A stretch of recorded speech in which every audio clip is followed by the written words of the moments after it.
मित्रांनो, आजच्या व्हिडिओमध्ये पुन्हा एकदा महत्त्वाचे 2 डिपार्टमेंट आपल्या महाराष्ट्रामध्ये, ज्यामध्ये आपल्या फार्मसी ऑफिसरच्या ज्या आहेत त्या पदभरत्या चालू असतात. येत्या 2026मध्ये किंवा 2025च्या एंडमध्ये डिसेंबरमध्ये आपल्याला सार्वजनिक आरोग्य विभाग आणि जिल्हा परिषद या दोन्ही डिपार्टमेंटमध्ये ज्या आपल्या फार्मसी ऑफिसरच्या वॅकन्सी आहेत, त्याचबरोबर बाकीच्या ज्या पोस्ट आहेत, तुमची आरोग्य सेवक असेल, स्टाफ नर्स असेल, बाकीचे जे वेगवेगळे डिपार्टमेंट आहेत त्यांची जी एक्झाम आहे 2021मध्ये आणि 2023मध्ये मेगा भरतीच्या ज्या अंडर आहेत या परीक्षा कंडक्ट करण्यात आल्या होत्या, ज्याच्यामध्ये आपल्या औषध निर्माण अधिकारी म्हणजे फार्मसी ऑफिसरच्या जवळपास 150 ते 200पेक्षा जास्त वॅकन्सी आपल्याला 2023मध्ये आणि 2021मध्ये जे आहेत त्या आपण बघितल्या होत्या.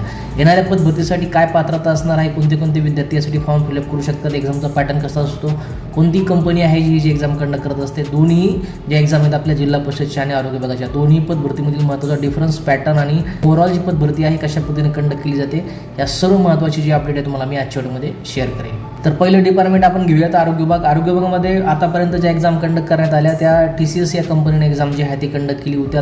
याच्यामध्ये डिप्लोमा इन फार्मसी 2 वर्षाचा डिप्लोमा झालेले विद्यार्थी, bachelor of pharmacy, B pharmacy ज्यांचं 4 वर्ष झालेले आणि पोस्ट ग्रॅज्युएशन म्हणजे फार्मसी, या तिन्ही स्ट्रीमचे आपले विद्यार्थी जे आहेत ते क्वालिफाय असतात. कोणत्याही पद्धतीचा जो एक्सपिरियन्स आहे तुम्हाला या पदभरतीसाठी लागत नाही. त्याच्यानंतर महत्त्वाचा एक्झामचा जर पॅटर्न बद्दल बोलायचं झालं तर 80-20चा पॅटर्न जो आहे सध्या TCS कंडक्ट करत आहे आरोग्य विभागासाठी, ज्याच्यामध्ये 80 प्रश्न हे फार्मसीचे असतात आणि 20 प्रश्न हे बाकीचे नॉन टेक्निकल मराठी, इंग्रजी, मॅथ, रिजनिंग जे की ग्रामर अशा पद्धतीचे जे आहे ते विचारले जातात. त्याच्यानंतर निगेटिव्ह सिस्टमबद्दल सांगायचं झालं तर दोन्ही जे एक्झाम आहेत आपल्या आरोग्य विभागाने जिल्हा परिषद, त्याच्यामध्ये तुम्हाला कोणत्याही पद्धतीची निगेटिव्ह सिस्टम बघायला भेटत नाही. 100पैकी 100 जे प्रश्न आहेत ते तुम्ही अटेम्प्ट करू शकता. नंतर जी एज लिमिट आहे 18 ते जवळपास 46 ते 47 वर्षापर्यंत ओपनचे विद्यार्थी फॉर्म फिलअप करू शकतात. त्याबरोबर कॅटेगरीचे जे विद्यार्थी आहेत त्यांना सुद्धा आणखी त्याच्यामध्ये 2 ते 5 वर्षाचं रिलॅक्सेशन दिलेलं आहे. फिजिकली चॅलेंज जे पर्सन आहेत ते 56 ते 57 वर्षापर्यंत हे ॲप्लिकेशन फॉर्म जे आहेत ते फिलअप करू शकतात.